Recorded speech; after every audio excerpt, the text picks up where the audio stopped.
Hey, it's Jeremy from Jeremy.net. I am a comic book artist, writer, self publisher, and I share my creative process here with you online. If you enjoy these live streams, like to get additional bonus live streams twice a month, you can become a Patreon subscriber for as little as $2 a month. Head on over to patreon.com/Jeremy. It's patreon.com/GERIMI. If you'd like to get a free digital sketchbook, work in progress animated GIFs, blog posts about what I'm reading, what I'm watching, what's inspiring me creatively, you can sign up for my free newsletter at substack.com/@Jeremy. And if you'd like to purchase physical copies of my comic books, or if you read digitally on Kindle, you can go to amazon.jeremy.net. They'll forward you to my Amazon author page. So this week, I am streaming from a remote location. I'm handling some family business. So I'm not in my studio as usual, but I skipped last week and I'm going to have to unfortunately skip the stream next week. So I want to at least get one in, touch base with you guys, see how you're doing, answer any questions, update you on my progress. So let's get into it. And for anyone who is a Patreon subscriber, I've got the link shared so that anyone can hop in on StreamYard and join if they so wish, just to hang out, draw along, chit chat, what have you. So we're picking up where we left off last week, and so I've got some thumbnails for the first page of the next issue of my comic book. And I have not had a chance to work on the dialogue at all. I haven't had a chance to work on the lettering at all. I'm very much doing this ad hoc, making it up as I go along, a little bit more loosey-goosey than I would normally do with a comic book page.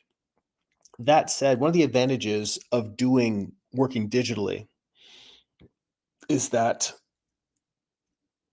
I can take these thumbnails I already have sketched, and normally I would go in and the empty squares, this 6-panel grid that I have set up, I would take these and I would redraw the thumbnails that I've done here in those panels. However, now what I can do instead is just take this whole page, duplicate it, and now I can take each one of the panels and drop them in. So I'm going to come in here and erase what I blocked in.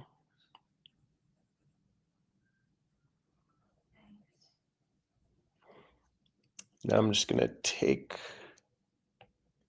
these panels and copy paste over here.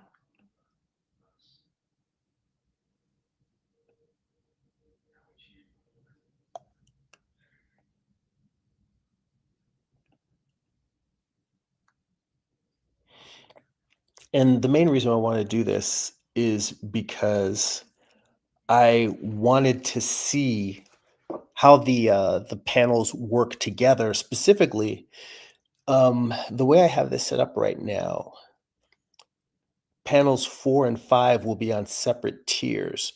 And the idea of taking the eye closing and the eye opening and breaking them up on different tiers, it kind of breaks the illusion that comic book storytelling has, where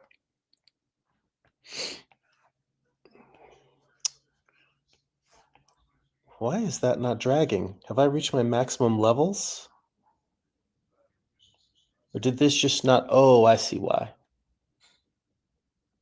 It's because I need to go back down to the previous layer and grab that. It helps if you know how to use your software you're working with. um, but what I was going to say is that the idea that comics, has something in common with animation in terms of, having sequential images one after another, creating the illusion of not necessarily animation, but the illusion of time moving from one moment to the next. That is generally, Scott McCloud has said in his book, Understanding Comics, that illusion is created by the juxtaposition, meaning positioning next to each other images. I see Omar's in the chat. Hey, Omar, how you doing? How's it going? Hope you're doing well. Hey, Dylan. Good to see you guys. I missed you guys. Thank you for joining in. Um, so the illusion of the persistence of action, of time, is usually, done by images one after another.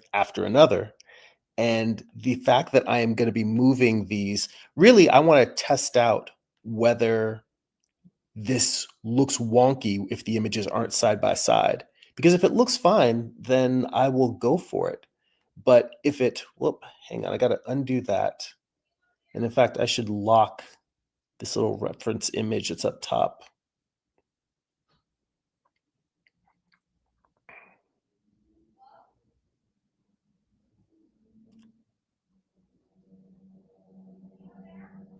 Why is that not, there we go.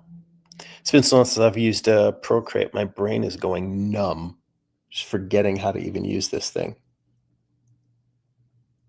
All right.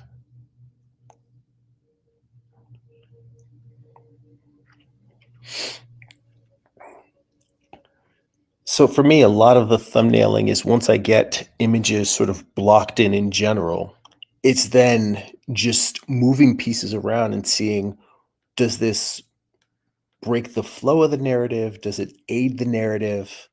Does anything look wonky?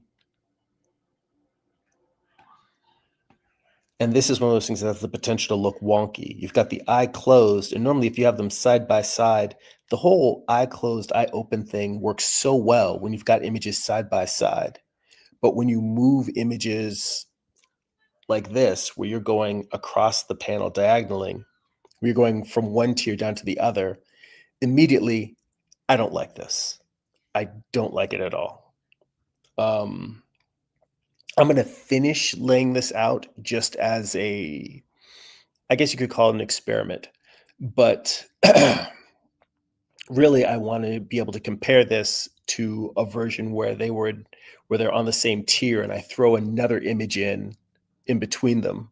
And I see my boy Jim Lujan in here, the unicornian himself. He says, I'm here to watch Jeremy work on animation, chew gum. And I'm all out of gum. Can I have some gum? Well, see, you're in luck, Jim. Because you my boy, I would never leave you out in the cold like that.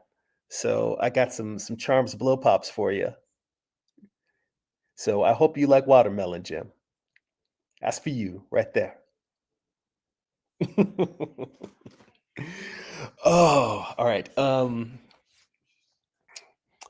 This way you can do animation and chew gum, which you can do at the same. You could probably do animation, chew gum, and walk at the same time. That's how multi-talented you are.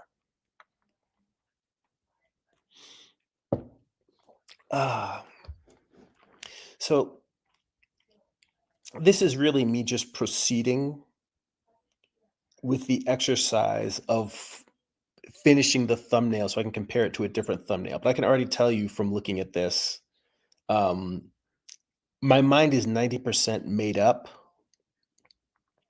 and finishing it is just a matter of me trying to be thorough. But hang on. Let's make sure it maintains that selection.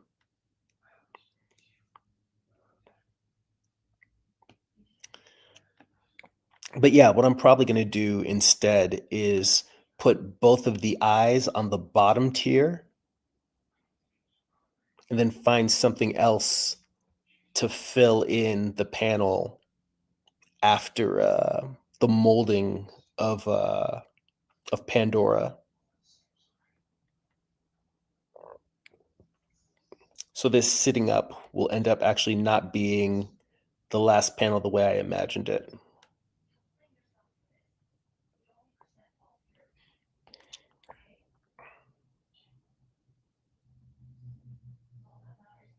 Okay. So that'll be layout 1. And hey, Byron in the chat. Good to see you again. I missed you guys. I was saying in the intro that I'm also unfortunately going to have to skip next week's live stream too, but hopefully the week after that we'll be back to something resembling the regular schedule. This has been the year of irregularity. My life has just been a variety of changes and shifts and going with the flow. And you know, and I appreciate that. Byron says, understandable, no worries. But honestly, anytime a week goes by where I'm not doing a live stream, I think about how much I enjoy sitting down with you guys and talking shop and talking process. And it genuinely adds to my life. So when I'm not doing this, I miss you guys. All right. Let's see here. Yes, Dylan, and I know you definitely understand. You said life happens to everyone. Thank you. I appreciate that. All right. So whoop, why am I just creating new layers willy-nilly? Again, things that happen when you stop doing your regular artistic practice. Actually, what I can do is I can take this layer, I can take this set of thumbnails that I just laid out and just duplicate this so that I can just delete the last 3 panels or erase the last 3.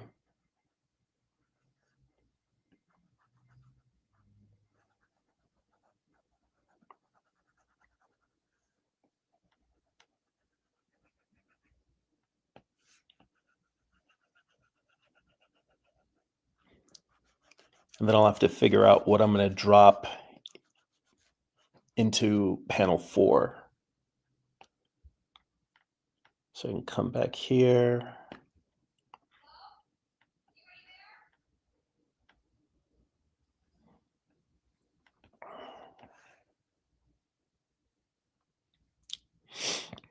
I mean, I gotta tell you, for all of the joy of thumbnailing with a brush, which is how I had been doing it over the past couple of years, the convenience of thumbnailing in this way, where it really is like just draw a bunch of puzzle pieces. And I could have done this on the same way on physical paper. I could have just done a bunch of thumbnails on Post-its and moved them around. I see a lot of artists thumbnail on Post-its, a lot of artists thumbnail on index cards, and then just shuffle them, move them around the page. This is kind of that same thing.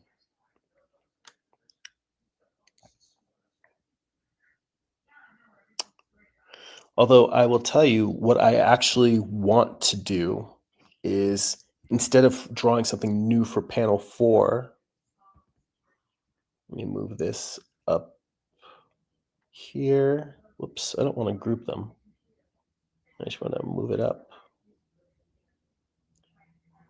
and merge them. What I want to do instead is move panel 3 to 4 and then come up with something that's sort of maybe an introduction to the gods.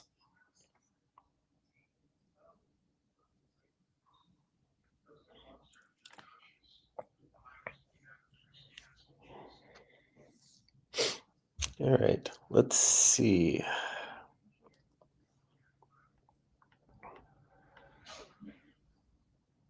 What else might work well here? I'm gonna go back down to this sort of work page. Pardon me.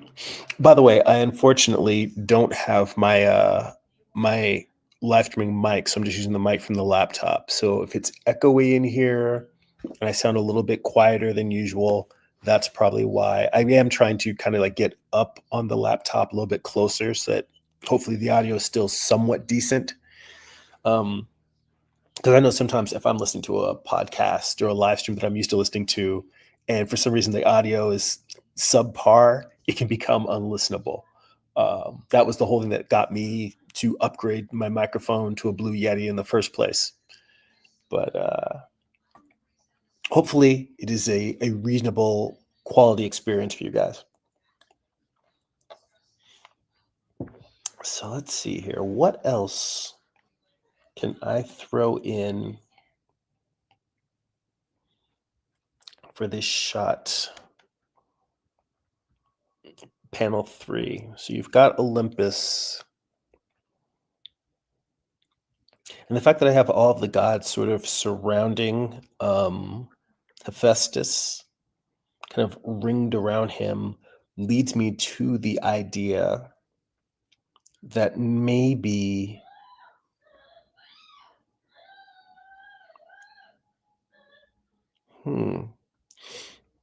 maybe I need to just not overthink it and say, okay, there's going to be something, a large shot of the gods.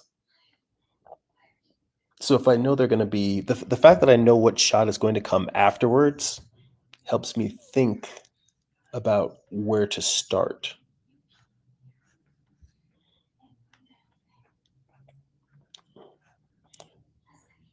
So let's say we're doing something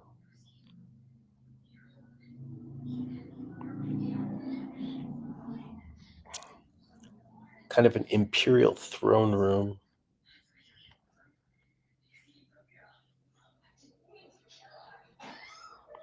In fact, let's just imagine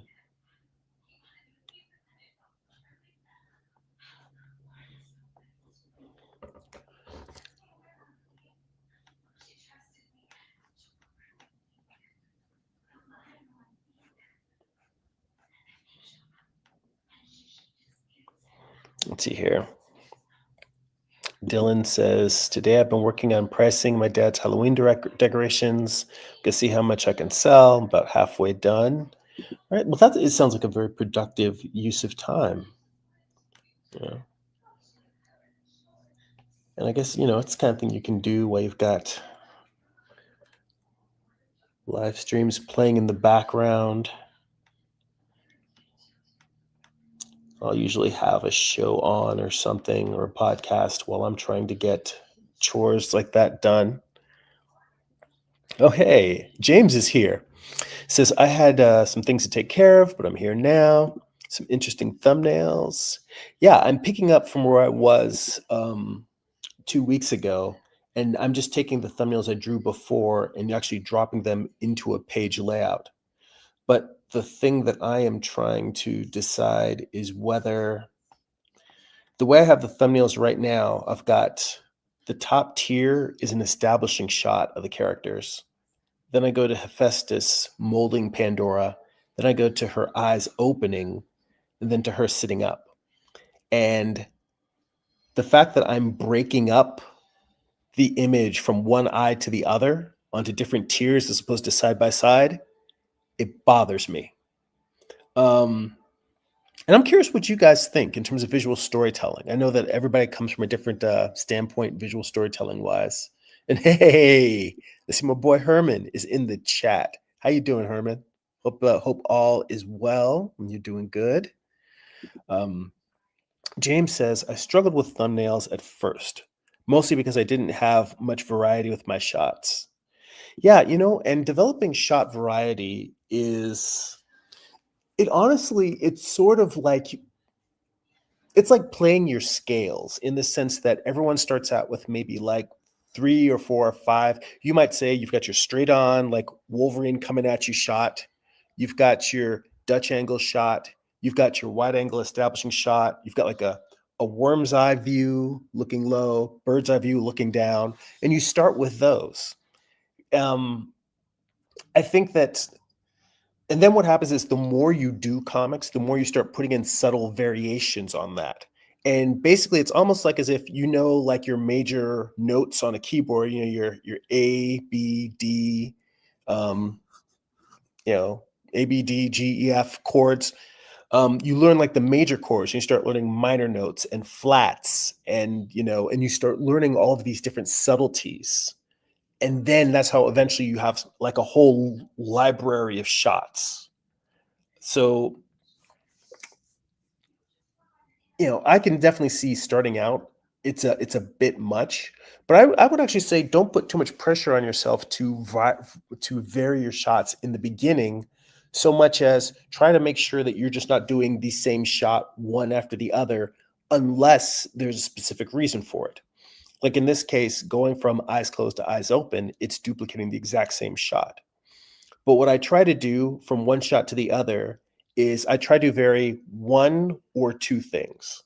One is either which way the camera is facing. So either you're looking at one character and then the next shot is looking at another character. So you're getting like kind of a camera turn. Or you might be looking at one character and then you look at them from a slightly different angle. That's where the whole 180-degree rule is. You don't want to go like you don't want to be looking at them from the left side in one shot and the right side in the other. You don't want to do that.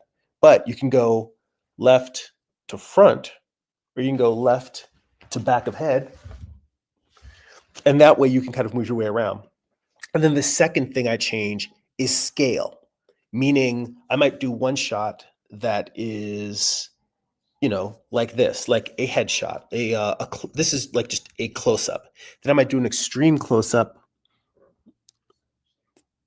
and then I might do a shot that's like from the waist, or a cowboy shot, which is when you go all the way down to like their thighs, or I think it's like down. I think a cowboy shot is down to the knees, but or just a full or a full shot is showing the full figure in the frame, and then then you might do something that's a wide shot where you're showing a lot more of the environment. So I will try to change scale and angle, and you can change both scale and angle in a shot. But as long as you do one or the other, that's enough to make your pages not feel boring. And Herman says, "Hey, G, your visual storytelling on a graphic design level is very good. That's extremely kind of you to say, and I appreciate that. Thank you. I feel like my graphic design skills are going to be really challenged with this comic because I'm attempting to intentionally do the whole thing in six panel grids, which means all of the work is going to be what's going on inside of the panel. I'm not using a lot of the fancy panel design that is usually in comics. So let's see here. And James says, so when you've been experimenting or when you have experimental or unusual camera angles, is that because of having a solid foundation or something else? And that is a good question.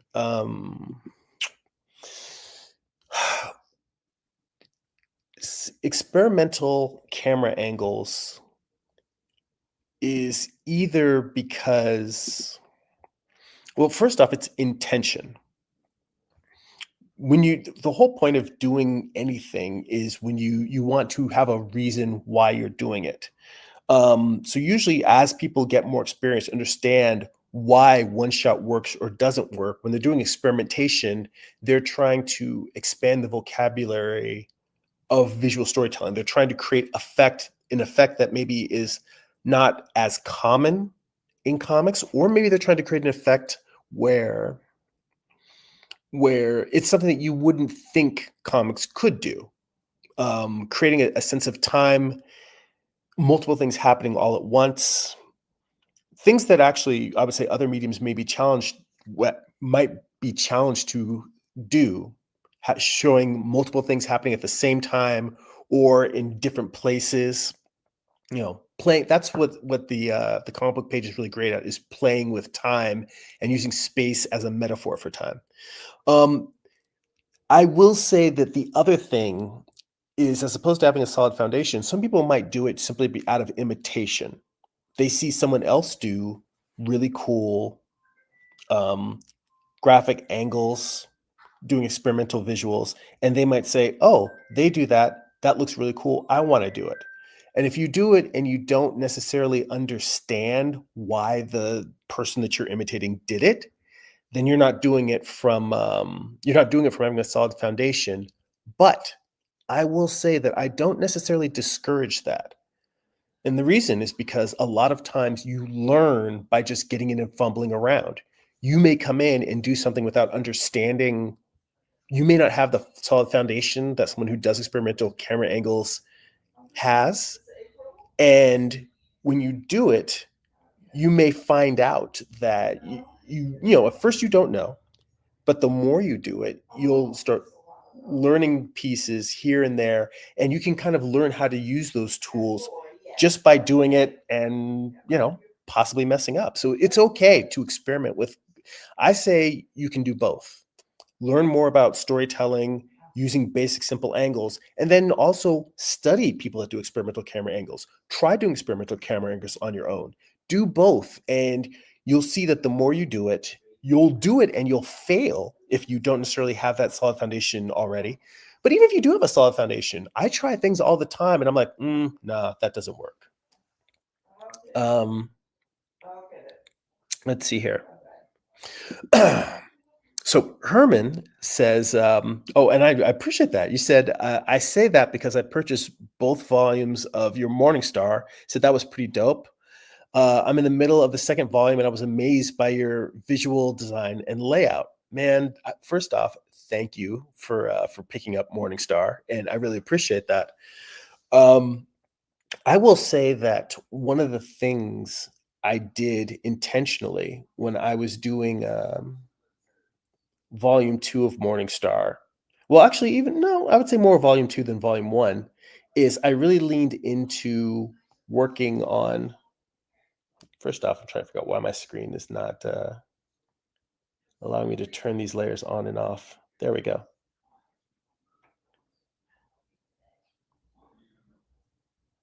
I am missing something. Oh, that's what I'm missing.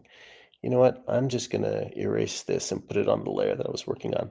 All right. What I wanted to say about Morningstar Volume 2 is that I very intentionally leaned into 9-panel grids. And part of that is sort of the influence of Dave Gibbons and his storytelling in Watchmen. But the other thing is it really came more from my writing process, because my writing process for I'll just make a note here. So my writing process for comics is really for the whole story trying to figure out beginning,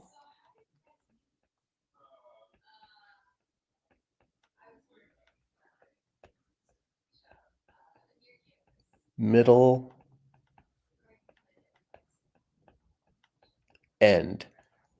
If I can figure out those things for the whole story, I have enough to write on, because I can say, all right, if this is my entire story, and then I can say, all right, breaking it up into scenes.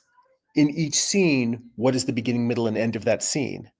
Now, this is where what I just wrote starts to affect my page layout. I started thinking about the individual units, the comic book page, as the exact same thing, beginning, middle, and end. And this is why I ended up with the 9-panel grid. And honestly, the more I talk about this, the more I feel like I should be doing the Pandora's Box comic in a 9-panel grid. And hell, the more I think about it, I might actually change that.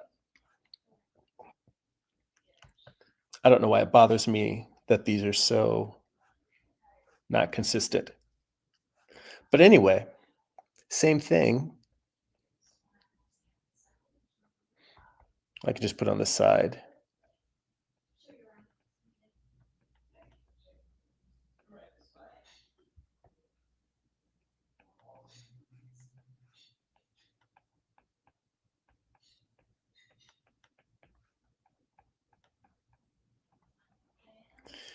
And so what happened was, this goes specifically to how writing influenced my graphic design.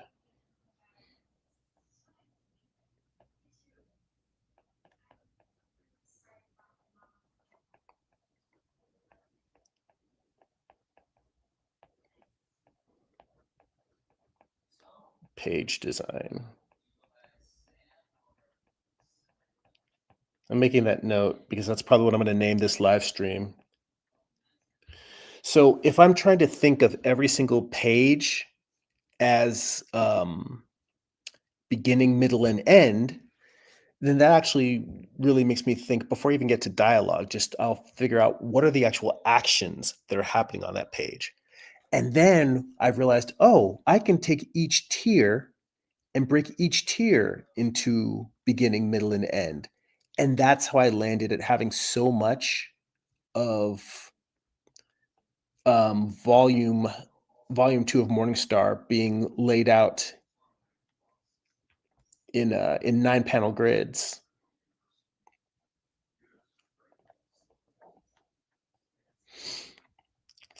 Is simply the idea of breaking this up in this way so that the whole page has a beginning, middle, and end. Each tier has a beginning, middle, and end. And when you look at something like just newspaper strips, you have setup, punchline. You know, you have like your setup, your gag, and your punchline in a 3 panel like comic strip. Like everything has like action, cause, effect, and result, you know, or an action, a reaction, and then a result. Or it ends up being something that's a setup for the next tier, the next comic book page, the next scene. Um, just this way of thinking led me to lay the whole thing out in a very simple grid. Now, that very much is being changed by me doing this as a 3 panel grid, as a 6 panel grid instead of a 9 panel grid. And I have to tell you, I'm really, really struggling in this moment whether I decide I want to stick with 6 panel or 9 panel. And for me, the 6 panel really just comes to the idea of not doing as many drawings on the page. And it's true, I can also take these panels and sort of visually combine them. But the reason why I'm hesitant to do that is because, like I said, I'm going to try and make this comic work for as a mobile or a comic that I can put on Instagram or on mobile devices. And I feel like if I do that with a square panel will give me something that I can break this up. But I feel like if I have one scene that's going across a tier like this, that's the same landscape, I think it's a lot harder to break this into 3 panels that work on a mobile device. That's the reason why right now I'm leaning towards the 6 panel grid as opposed to the 9 panel. But if I literally all I had to do is just make each of these panels work on its not on its own, but make them work sequentially, then I would probably just stick with the 9 panel grid because I already know that I like laying pages out that way. That's how my brain normally thinks in terms of story. So that's the challenge, is making a page work as a whole, as a unit, in addition to working as individual panels. Let's see here. Okay, so comments that were a little bit earlier, so I'm just going back up. James mentioned that Brian De Palma uses Dutch angles regularly, so maybe it's worth taking time to look at his examples.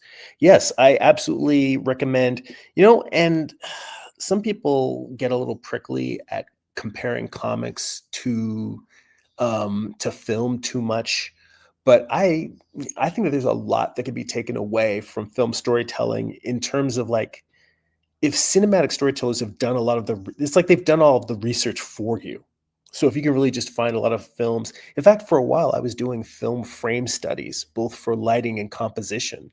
But that's actually a great thing. I would recommend, there's a website, James, called Film Grab. Film grab.com.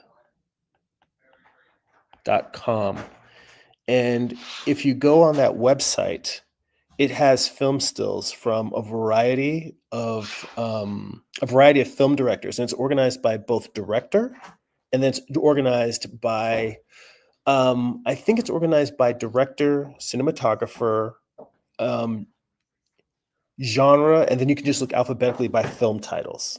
But you can look up things all by that process. And it just has film stills. And for each movie, it'll probably have anywhere from 60 to 80 to 120 stills, depending on how long the film is and how many shots were available. But you can go through that site. I use that all the time for reference when I want to do film stills studies. So I highly recommend that. So let's see. Herman says, it was cool one night. I had my headphones listening to jazz while reading, although I may have to read again because of my poor comprehension, but I noticed the visual shift. Jazz sounds like it'd be an interesting soundtrack to have to it. He says, oh, I noticed the visual shift in the second volume. I felt not the first volume was visually great. I think the second volume felt like you knew the characters and your sets, and the story flowed really well. The graphic design was really popping. I appreciate it. I felt like a new kid starting a new comic. And he said the nine grid may be the joint to do. Yeah. Like I said, I really go back and forth just in terms of me doing that diagram. But again, I might be locking myself in terms of how the panels will read on a mobile device when you're not looking at them. Because that's the thing. Part of me looking at this, I was thinking, if I've got a landscape image and I have, let me just switch to red for the word balloons or the caption balloons. The first one, let's say, sorry, my folks are talking in the other room. Let's say I've got a couple of caption boxes. You could make this page read so that, you go to this first panel and it's sort of introducing the story. And you go to this panel and you've got maybe one long caption box with a couple of line breaks in it. This, I think, on a mobile device would work well. Like you just going from one, then swiping to the next, or if you're scrolling like on a vertical scroll. Having to figure out how to make that work in three, you know what? As long as this whole thing is me showing you how I work through the process, right? Why don't I take this thumbnail right here and split it into thirds, and we'll just we'll do a little visual experiment. How about that? So let me go in here and, all right, good, that's fine. But if I didn't mention it again, Herman, what you were saying about feeling the shift in volume 2, I really appreciate that. I think that it was me coming more into my own with the writing because the thing is, I'm actually pretty good at coming up with ideas, high concept ideas and things that sound like they would be a good comic or a good story. The actual writing, the actual dialogue, and the moment-to-moment beats are the things that I feel like I still need to work on as a writer. And when I had that realization, it wasn't sort of like an, oh crap, falling into myself. It was, okay, now I need to roll up my sleeves and become a better writer. And in that process of working on volume 2, I'm not saying that I still don't feel like I've found my writing voice yet. But I think that's when I started taking writing. That's when I realized I needed to take writing as seriously as drawing if I'm going to write my own stories. So that was sort of the journey that working on volume 2 took me on. Let's see here. Herman says, I'm glad you're focusing on the movement aspect of the pages. I was wondering if that could a little more zoom in, just a little more interaction while engaging the book to flow through. Let's see here. More easier. Nonetheless, I was impressed and appreciated the books and the story. Well, thank you, man. I appreciate that.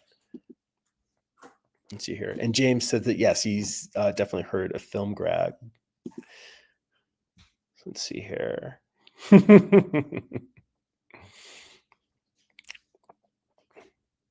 Pop, I'm doing my my live stream on YouTube. The internet says hello to you.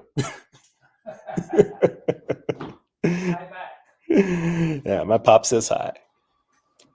All right, guys. Dylan says, I think making the buildings in the clouds negative space might look cool too. You know what? That's something else. That's something interesting to play with. Let's see here. But for right now, let me try what I was just talking about with breaking this one tier into 3 panels instead of 2, and let's see how it looks. So it's here, copy paste. I'm going to drag that down here, and I'm going to have to create a new screen soon because this screen is starting to get a little bit messy and crowded. Let's see here. Let me erase that. And Herman says, I'm curious, when you do a page, how much do you spend on a panel and overall, like a 9-panel grid to final? When you say how much do I spend, do you mean in terms of like how much of the story do I make in a particular panel? I just want to make sure I'm interpreting your question correctly.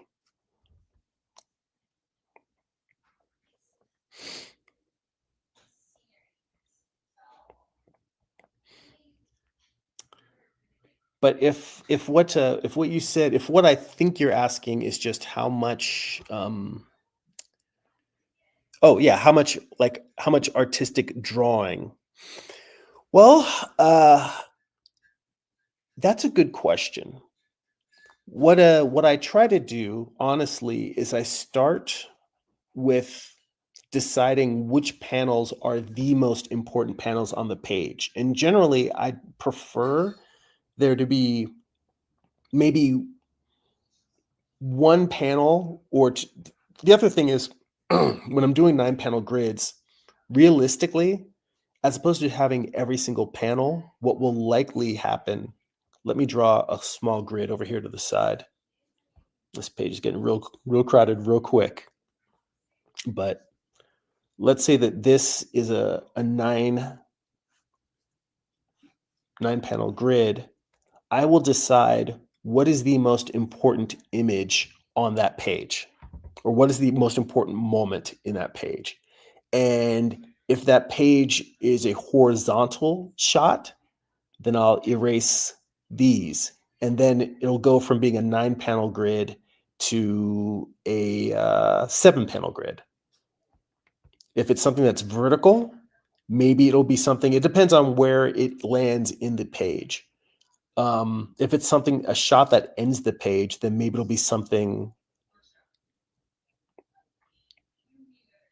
Well, no, I wouldn't do that because then the reader would be confused between do they go here or do they go there? So I would try to design the page as such that if I wanted it to be like this, I would try to design it so that it would be this first. That way the reader is still going to go top to bottom. So no reader's going to read this and go down here. They're going to read this and then go to the top first and then down. So this is the other thing is it depends on what is the most important shot. And in that case, I will decide what is that most important shot. And I will probably spend more time on whatever that important shot is. And then, I mean, realistically, if we have to look at how long I spend on a comic book page, let's say that we're getting into a conversation that has a lot of variables. The reason for that is because it also depends on how much background there is. If there's no background in the page and it's just headshots, that's actually super fast for me to draw. But if there's a background, then it's a matter of how detailed that background is, how much that background needs to line up with other shots on the page. But if all things are equal, like let's say that it's all a 9-panel grid.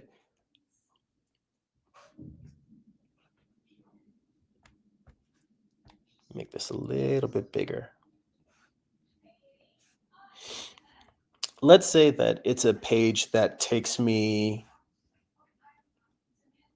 maybe 3 hours to pencil and then another 3 hours to ink. So a 6-hour page. and it's a 9-panel grid.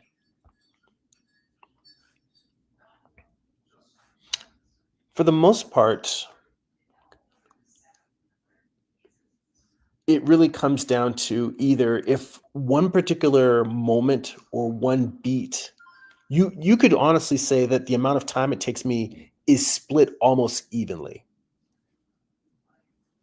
Like if it was a page that took me 9 hours, which is probably long for me, but if it was a 9-hour page, you could say that I would probably spend about an hour on each panel, except for the fact that, let's say I've got one panel that's a headshot, and then I've got another panel that's the headshot, and then, well, then you've got another character talking to them. And then you've got another shot that is the environment that the characters are in while they're having this conversation. And then I go back to another shot and this is another thing. Remember how I was saying about changing both size and angle? I will try to not have repeating shots either above, either next to or above and below, meaning that when I come back to here to this shot, I will intentionally try to make the next shot be a smaller head. I could go smaller, or I could go extreme close up. But I try not to do the same size unless, like the same way that this whole thing with doing the eyes opening, if there's a reason to, and this is something again that Dave Gibbons did incredibly well in Watchmen, where he would do repeating, like more like a rhythm, like a musician, where you do it repeating and it changes a little bit each time, but also what happens in the panels in between changes the context of this, so that when you get to the end, you might have a shot that it seems like it's the same, it seems like it's the same, and then you get to the end, you're like, oh wow, this really changes the context of it. And he won't necessarily be just photostatting the other pages. He'll still redraw them, but he'll put in subtle changes that show how the story is progressing with this repetition. But see, that's where all of this comes down to decision making. It's not just laying out the page because it looks cool. It's saying, what effect do you want? Why are you picking these shots? Because you honestly could. I don't have to, as I was saying, what I would do next, I don't have to intentionally make the shot that's coming afterwards be a, let's say like that. I don't necessarily have to make a character facing the other way, and I don't have to make it that different from the one above, but I'm making a choice to. That maybe this one, I don't know, character decides to pull out a gun and shoot. I don't know, pull out a sword or something. Maybe this would be the place where I would have a character breaking the panel, and you have something like, you get to see a sword getting unsheathed here, and you get like sort of the close-up of their body here and their head there. Something like that. Okay, this is going into a really long diatribe. The question you asked was, how long do I spend on each panel?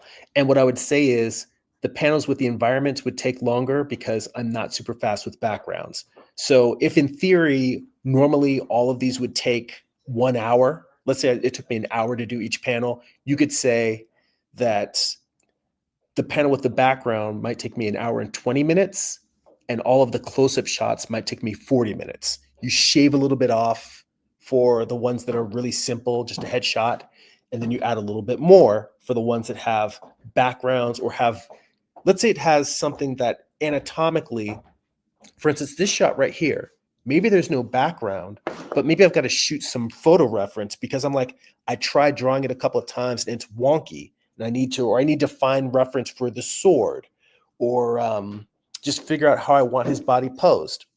And you have to take into account the fact that sometimes you're just having a bad drawing day and the thing that should be super easy, you may spend, 2 or 3 hours just drawing and redrawing it until you finally get it right.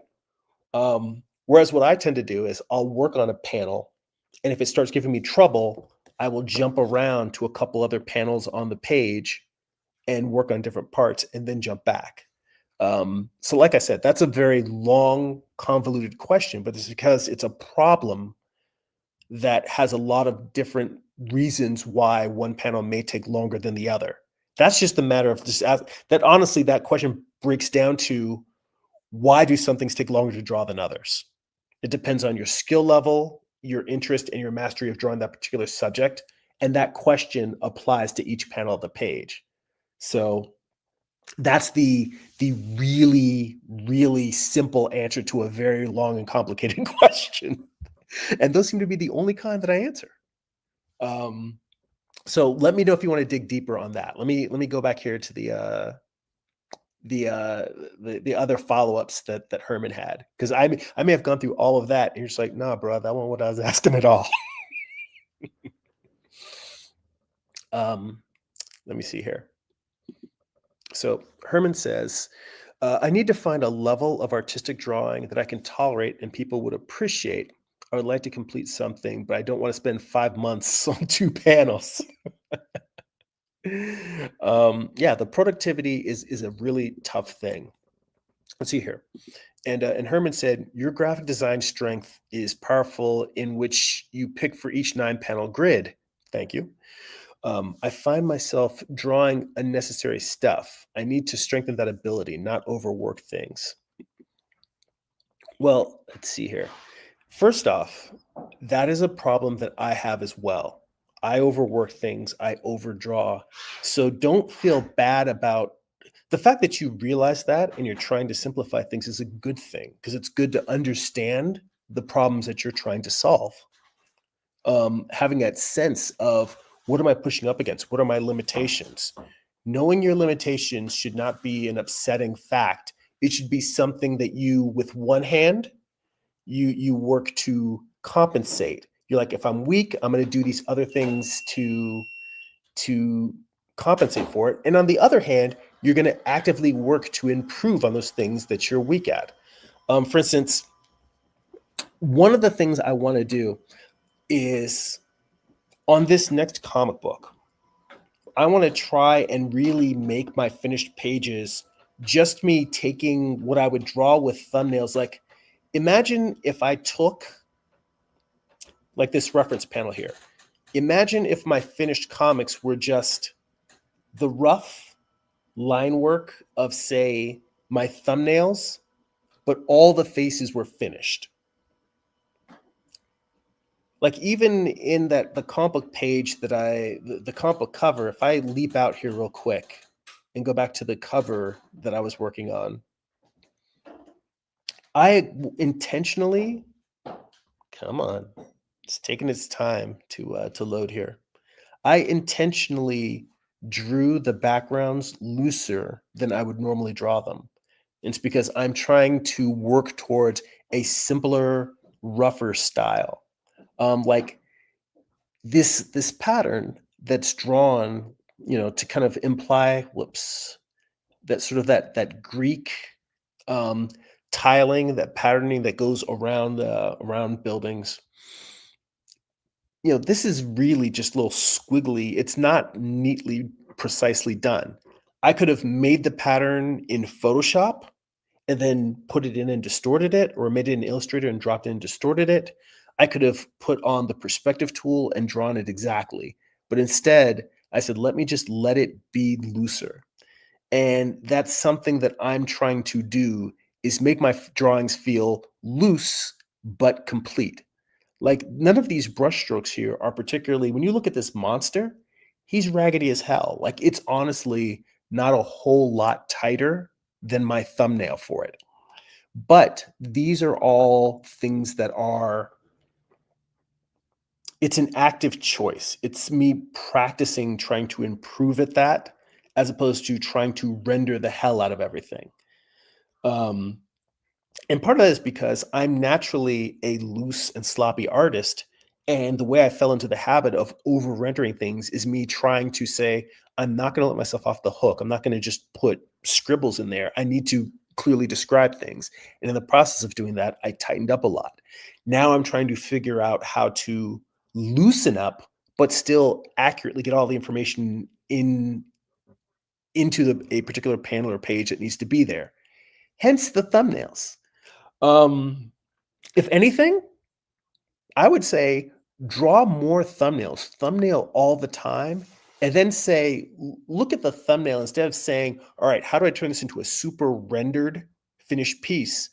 For me, going forward in this comic, the mental challenge that I'm giving myself is how little can I add to a thumbnail to make it a finished page?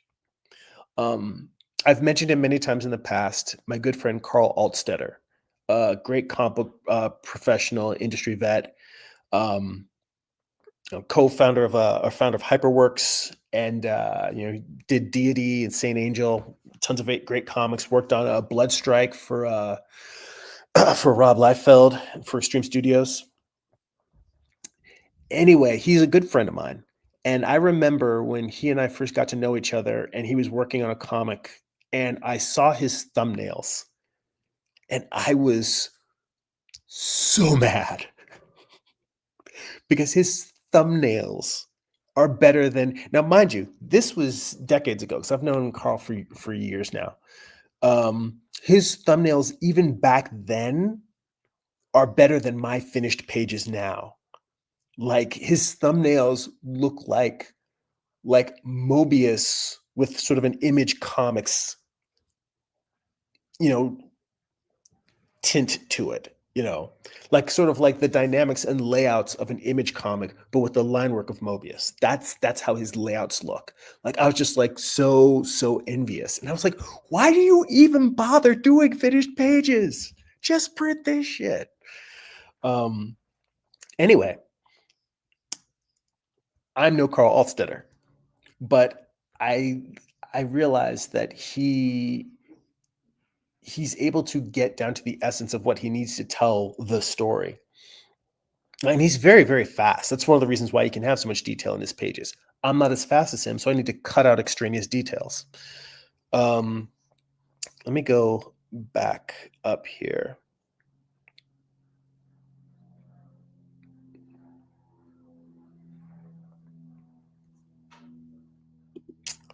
Let's hear Byron. Byron says, in all honesty, it feels like I spend more time figuring out what I want from a layout than I do actually drawing them. I am of the opinion that that is a good thing. By the way, I also see, since I'm kind of slow getting into the comments, I see Chris in the chat just saying, "Hey, Chris, good to see you." On my little screen, it's just got a few of the comments, so I'm slowly scrolling down and getting caught up on them. So if you have questions further on, just know that I'm going to get to them. But anyway, I'm glad you dropped in, man. Good to see you. Um, yeah, and Herman, piggyback on what Byron says, Herman says, exactly. That's my problem. Not knowing exactly what I should showcase. I want to draw what's needed, and if I have the time to spend that's extra to hook up the panels. Well, see, this is the beauty of what we're doing here. Honestly, I spend way more time on this stuff, the planning and the choosing of shots, than I do with the actual drawing. Well, actually, that's not true. Generally speaking, it's about 50-50. But what I want to do is shift it so that I'm doing less on the final pages so that the amount of time I'm spending on shot choice and page composition ends up being about the same. But the time that I spend executing the finished drawings, I want that time to go down. I don't want to spend as much time just drawing. And a lot of people think a lot of people think that picking your shots is something you do real quick.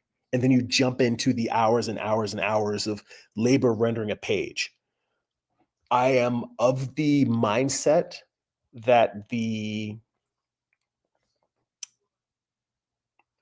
well, First off, the way that I work, I'm of the mindset that the equation should be flipped so that you're spending most of your time on shot choice and layout, and the actual page drawing should be short.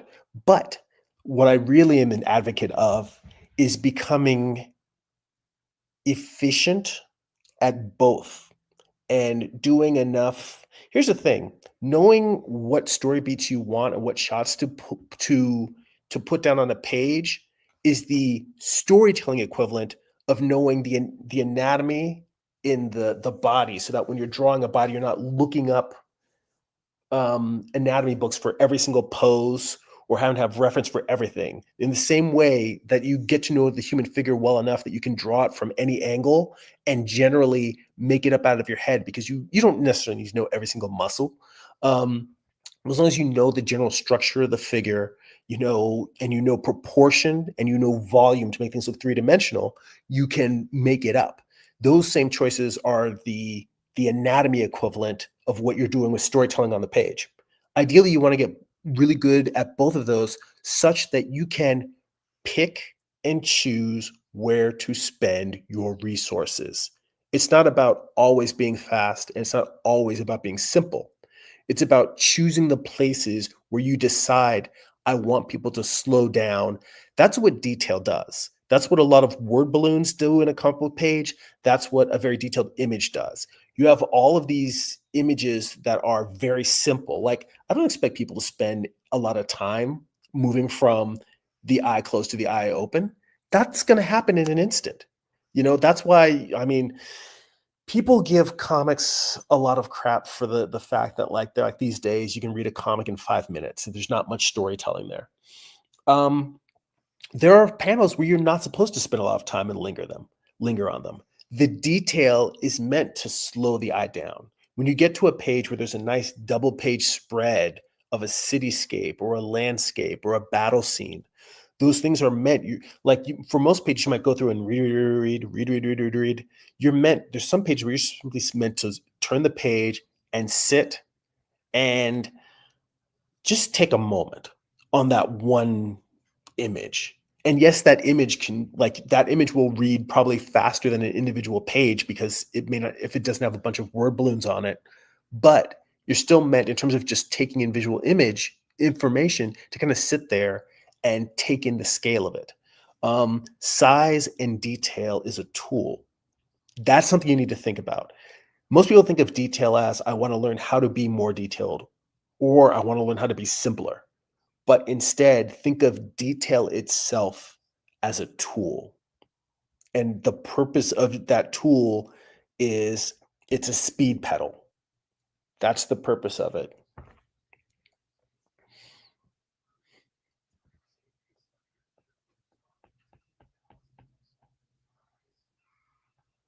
Detail is a speed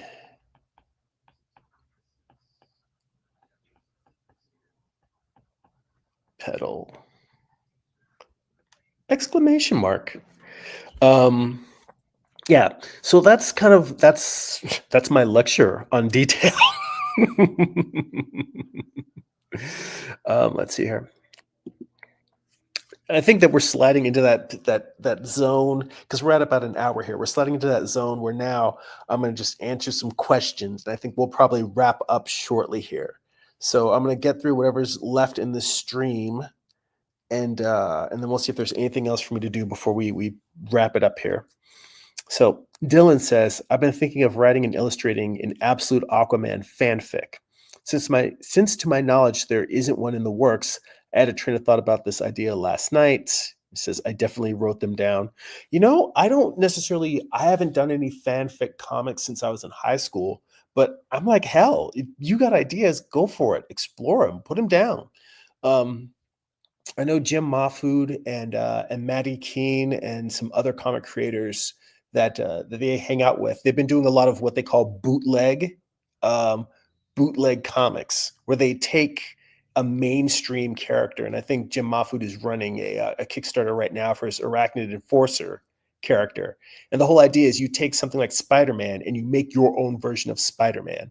And it's very much like he's definitely looks different enough and the character's personality is different enough that it's not Spider-Man. It's something where he's not going to get sued by Marvel.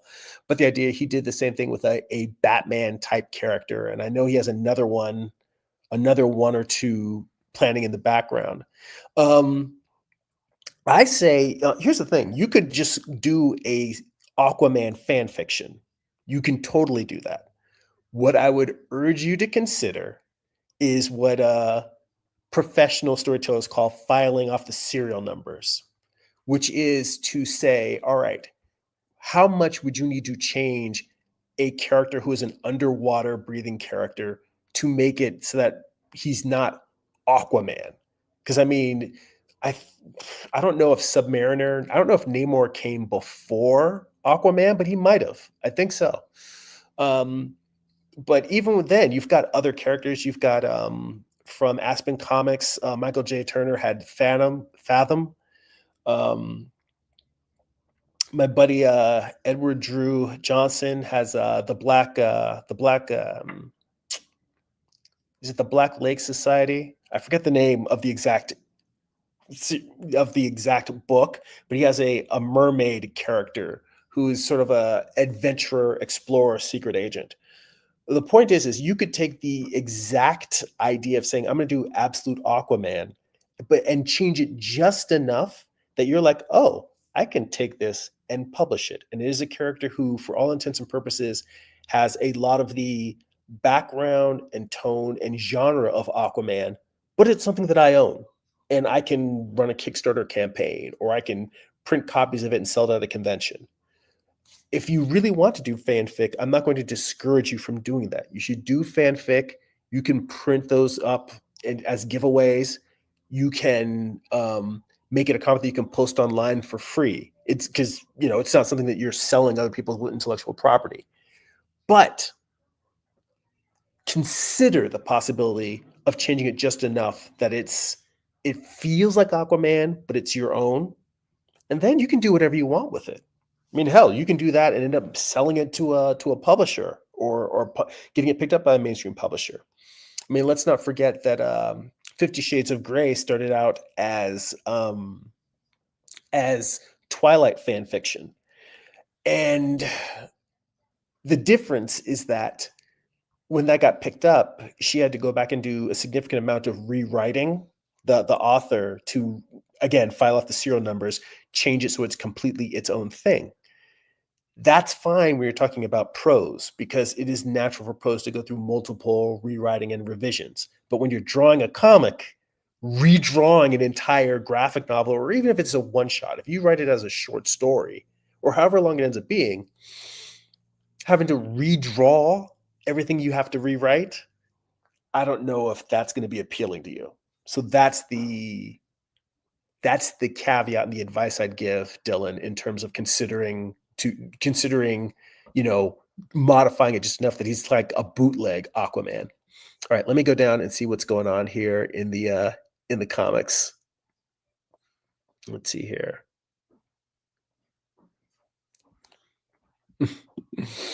Byron says, it's always envy-inducing to just see skill on that level. It's like, how do I even begin to start getting on that level? I'll tell you how you begin. You begin by picking up a pencil and drawing.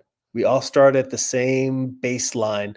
Like even somebody who is like a gifted, talented kid, like as a child, has like an unnatural genius of talent, you're still learning how to hold a pencil. The learning curve may be much quicker, but we all start at the same place. So don't worry about. Here's the thing. I have found that when I fell in love with the process of learning, I stopped being frustrated about what I didn't know. I'm always going to be learning. There's always going to be gaps in my skills and gaps in my knowledge. I'm never going to be complete, but I'm no longer frustrated by that ignorance. I accept it, and it drives me on to learn more. Let's see here.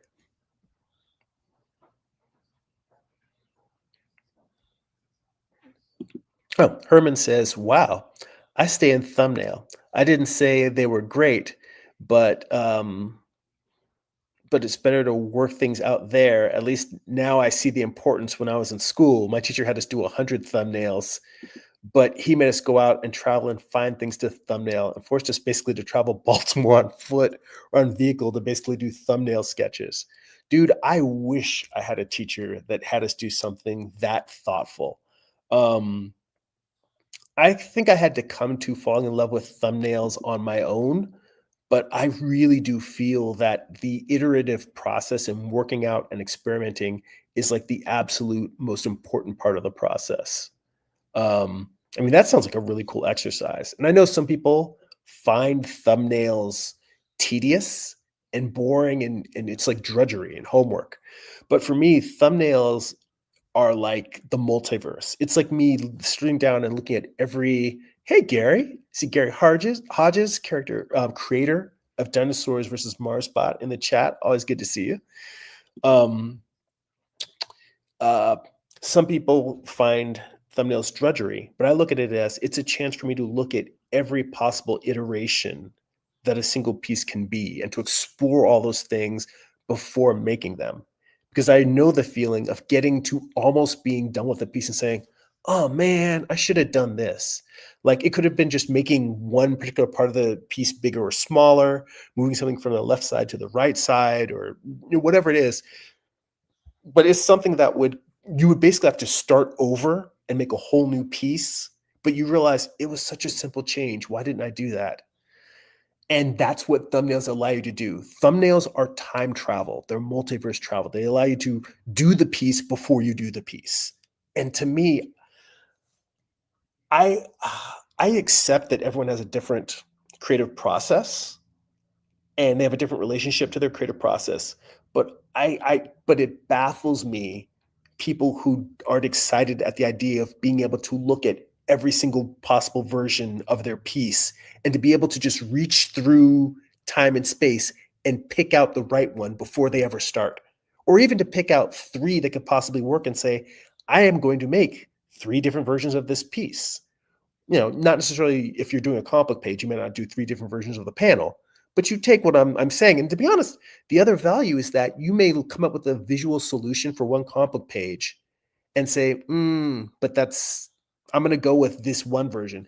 But you may realize that in a later part of the story where you're calling back to something, not necessarily a flashback, but you're calling back to something that happened earlier in the story, and you may remember that you had a couple of different versions of the layout, and you may try that alternate version on the next time that you have a similar scene or a scene that echoes it. So these things don't go to waste. But I mean, I love it, and I find it so crazy when people are not as in love with it as I am. And I see Band in the chat. How you doing, Band? He says, "Man, I'm happy I came to this stream." Well, I'm happy you came here too. Let's see here. He said, so much time passed. I subscribed to this channel when I was 15. Now I'm 19, going on 20. Well, dude, first off, thank you for sticking with it for so long. And I'm glad that you made time to revisit it. I hope that the time in between you subscribing and now has been educational and that you've grown as a creative person and as a human being. And I hope that wonderful things have happened since then and that you're doing fun stuff. So I'm happy to hear it, and I'm glad you're back with us. I usually live stream. I'm going to miss next Sunday, but I usually live stream Sundays at 11 a.m. Pacific Standard Time. So hopefully, you know what? There's a reason why they got that whole after the subscribe button, they have the notify me thing. So you can hit that, and then it'll just let you know every time I go live. And I know that's the thing that all the live streamers, YouTubers say, but that's how we get people to know when we're going. But hopefully, I'll see you again in the future. We can talk more. I'm just getting to wind down the stream now. Herman says, yes, Namor was first, I believe. Back our conversation about Aquaman versus Namor. Let's see here. Byron says the time investment can sometimes feel daunting on the surface, but quite often thumbnailing saves more time in the long run. And Herman says, exactly. It's worth doing that thumbnail process. And Chris says, do you do color thumbnails? Yes, I absolutely do color thumbnails. In fact, I consider color one of my big weaknesses. And that is and one of the things it occurred to me, not recently, but it occurred to me way too late in life, like over the past couple of years, that I was like, huh, all this time I've been doing black and white thumbnails for composition for storytelling. I keep saying I'm bad at color. Why aren't I doing color thumbnails? And the fact that I can just fill a page, either digitally or traditionally, with tons of images of, color thumbnail. I mean, hell, just going back out here to this, there were, you know,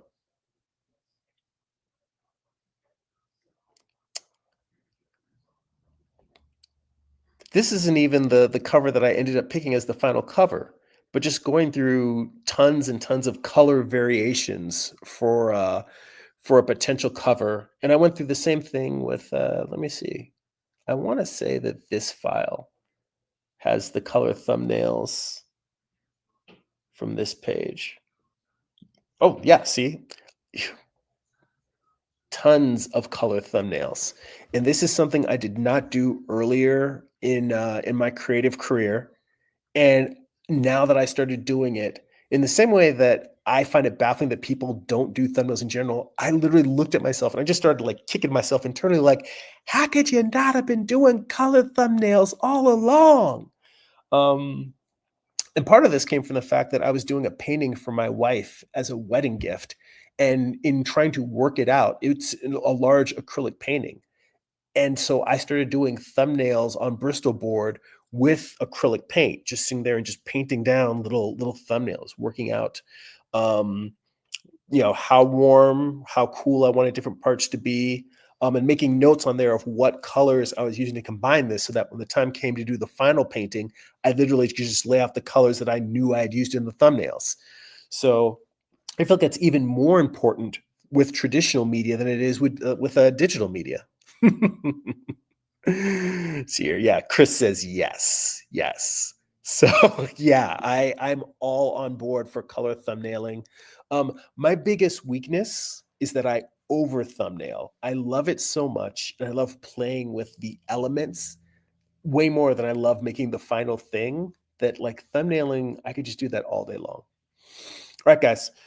This has been a really good session. And like I said, we're going to miss next Sunday, but hopefully the week after that, we'll be back to our regular schedule. But it really feels good to get back here in front of you guys, to hang out, to have these kind of deep dive conversations about the creative process. So, on that note, let's see here. On that note, if you enjoy these live streams, first off, hit that like button. I see a little thumbnail. I see a like on Facebook. Let's hit a few more of those like buttons. Hit them like buttons on your way out. On the way out, just hit the give me a little. And if you know other people that you think would genuinely enjoy this, I mean, don't spam people. But if you know somebody, you know another creative person who just likes hearing people talk about art and the creative process, just hit the share and send it off to them. Please spread the word. It helps me grow the channel. So definitely and if you're a new viewer or somebody watching the replay later on, please subscribe if you enjoy this and want to hear more. And if you want to get additional bonus live streams twice a month, you can become a Patreon subscriber for as little as $2 a month. Head over to patreon.com/Jeremy. It's patreon.com/GERIMI. If you'd like to get a free digital sketchbook, work in progress animated GIFs, blog posts about what I'm reading, what I'm watching, what's inspiring me creatively, you can sign up for my free newsletter at substack.com/@Jeremy.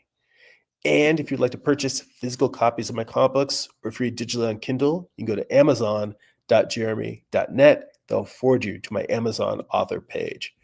All right, guys. Thank you so much. Great to be back. Great to see you all. Everyone, be well, be healthy. That's it for now. Go be creative.